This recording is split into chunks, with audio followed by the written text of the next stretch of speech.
Il me revient l'honneur aujourd'hui à l'Assemblée nationale de prendre la parole au nom du gouvernement. Après ma tentative de prise de parole ratée de la dernière fois, pour laquelle je salue de passage l'intervention de l'honorable Guy-Marie Sagna,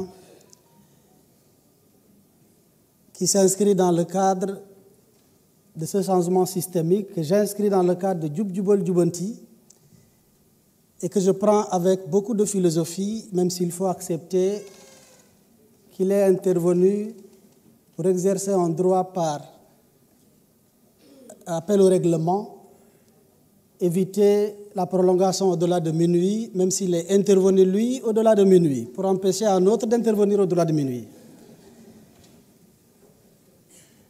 Après cela, je voudrais, à l'entame de mon propos, et au nom du gouvernement, insister sur cet honneur qui nous est fait aujourd'hui de prendre la parole à la fin de l'installation et du bureau et des commissions de l'Assemblée nationale. Monsieur le Président de l'Assemblée nationale, je tenais à travers vous, au nom du gouvernement, au nom du Président de la République, du gouvernement et du Premier ministre, adresser nos vives félicitations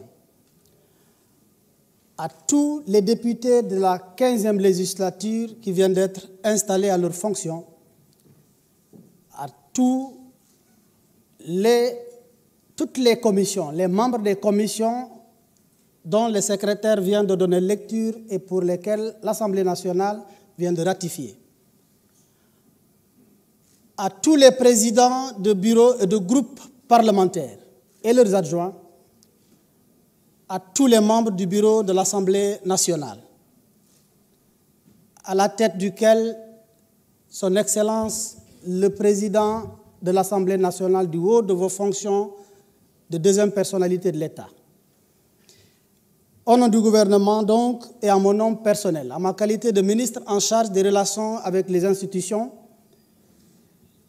que vous appeliez affectueusement 166e député, donc un député par adoption, je tenais à vous présenter mes vives félicitations et à vous souhaiter bonne continuation.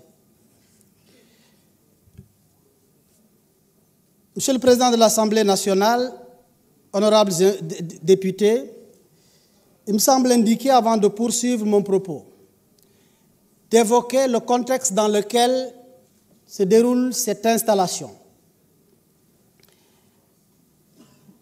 Un contexte doublement et successivement marqué par une série d'élections. Si nous acceptons que le Sénégal, du point de vue de la forme de l'État, la forme de gouvernance a choisi le système démocratique, nous devons ensemble accepter que l'élection est l'un des baromètres de mesure de l'efficacité et du dynamisme de toute démocratie. Et il est important de rappeler, dans ce contexte-là, que nous venons d'une élection d'abord présidentielle, ensuite des élections législatives. Je voudrais, à partir de ce moment-là, que vous me permettrez de rendre un vibrant hommage à tous les démocrates de ce pays. Oui, notre démocratie, à un moment donné de son histoire, a été secouée, parfois malmenée, et parfois même agressée. Mais elle a tenu, grâce au peuple sénégalais, comme un courageux, comme un résilient. Et l'histoire retiendra qu'en 2000, nous avons un leader qui s'appelle Maître Abdoulaye Wade, à qui nous rendons un vibrant hommage pour ce qu'il a fait pour ce pays.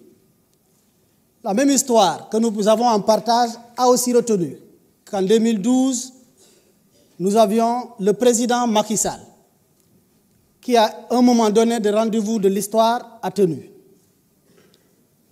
Et dans la continuité, en 2024, force également est d'accepter que notre démocratie a été sévèrement agressée, mise à terre, tellement mise à terre qu'il a fallu 2 béquilles au lieu d'un ou d'une pour qu'elle puisse tenir ce que les journalistes appellent affectueusement le tandem. Je vous nomme le président Bassirou Diomaye Diakhar Faye et son premier ministre, chef de parti, M. Ousmane Sonko. Mesdames, Messieurs, je ne saurais continuer sans rendre un hommage mérité également à la précédente législature. En moins de 2 ans, elle a donné l'impression qu'elle a vécu en 10 ans de législature. Tellement de choses se sont passées dans cet hémicycle. J'ai eu l'honneur d'être ici en tant que ministre en charge des relations avec les institutions pendant 8 mois. Dès mon entrée de la dernière fois, je n'ai pas reconnu la salle parce que les têtes que j'avais vues en face de ce côté ne ressemblaient pas à ce que j'avais l'habitude de voir. Et j'ai tout de suite pensé et ressenti que le changement, au moins du point de vue physique, est déjà là. Mais c'est une législature qui a vécu toutes les difficultés. Et je rends hommage à ceux que je retrouve ici parce qu'ils ont fait ce qu'ils devraient faire au moment où le Sénégal avait besoin de tous. C'est l'occasion d'embrayer avec la présente législature. Et je commencerai par ce que j'ai vu au niveau du perchoir, les 2 extrémités. Les sages, les anciens, ancienneté par l'âge, mais aussi ancienneté par l'expérience. Je voudrais reconnaître ici un adage bien wolof qui dit « Ndeke mag baax na bàyyi ci réew rawatina mag bu baax ». À travers les anciens, je veux nommer le doyen Alakan.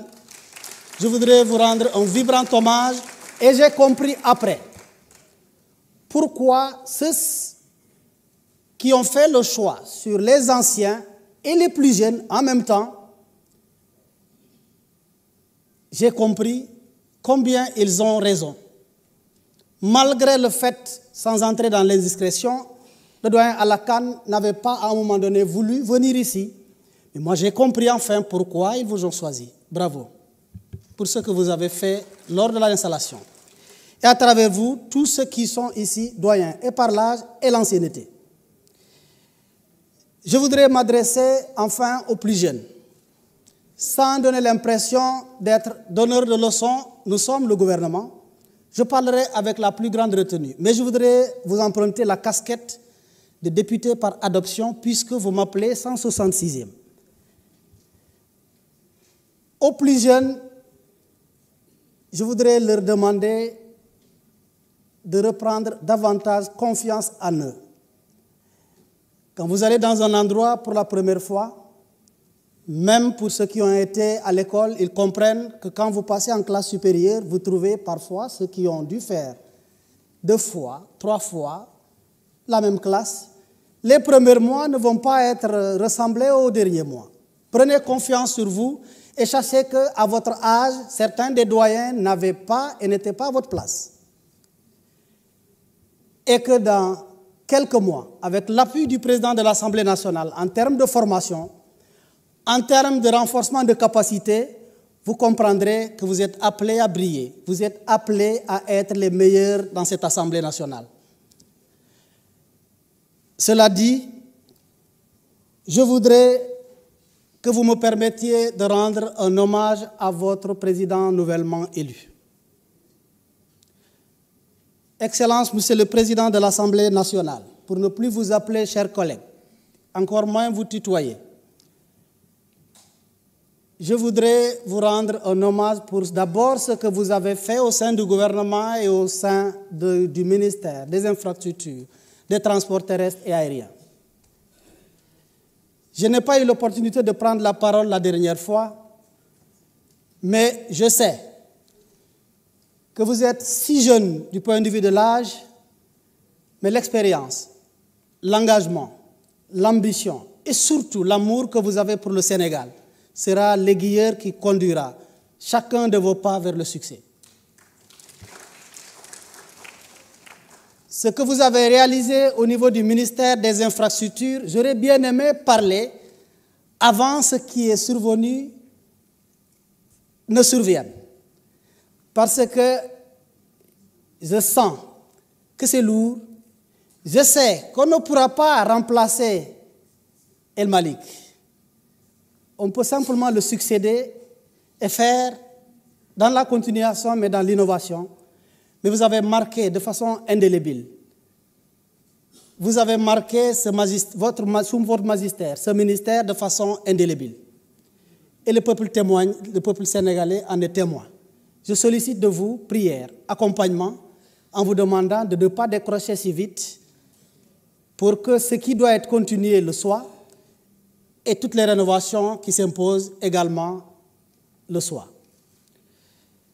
Cela dit, je ne saurais terminer mon propos sans prier un franc succès à la présente législature. Une législature de challenge, une législature d'attente forte pour le peuple sénégalais, une législature d'attente même pour le gouvernement. Nous avons choisi et assumé le devoir de faire des ruptures profondes, un changement systémique. Nous savons que pour ce faire, nous devons nous prendre le courage d'accepter de faire et de subir le mal sur nous-mêmes d'abord, comme ce que nous avons suivi la dernière fois à partir des articles clairs évoqués par les députés pour empêcher même un membre du gouvernement solennellement de prendre la parole. C'est à féliciter. En dehors de cela, nous voudrions, en tant que gouvernement, insister sur le fait que nous espérons que des députés, une opposition constructive, un refus motivé sur certaines choses, mais un encadrement, un accompagnement pour que ce changement intervienne. Sans vous, l'exécutif ne pourra pas gouverner comme il faut. À travers votre action de voter les lois, à travers votre action de contrôle de l'action gouvernementale et à travers votre action de représentation du peuple. Sur ce, je commence à être long, je voudrais, avant la fin de mon propos, souhaiter plein succès à votre mandature. Je vous remercie de votre aimable attention.